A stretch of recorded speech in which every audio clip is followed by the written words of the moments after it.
3, 2, 1. De gemeente Tiet-Tjerkstra trapet de verkiezingscampagne aan met de ontbleting van een nieuw logo en een vernijde website. Met deze verhoringen wil de gemeente een duidelijke boodschap aan haar inwoners. Wij organiseren het vanuit de gemeente om opkomst te bevorderen, dus dat mensen zoveel mogelijk naar de stembureaus te trekken. En het belangrijke daarvan is omdat mensen iets te kiezen hebben over hun eigen omgeving.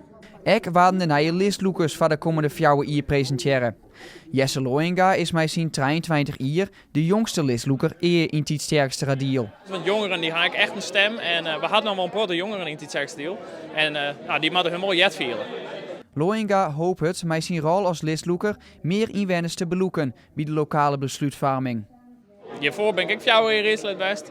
Maar natuurlijk jij wij de keuze maken om beter voor Tiet-Tjerkstra op te richten. En die gaan we ook vooral terugzetten om echt een lokaal geluid te gaan. We zijn de enige lokale partij in Tiet-Tjerkstra.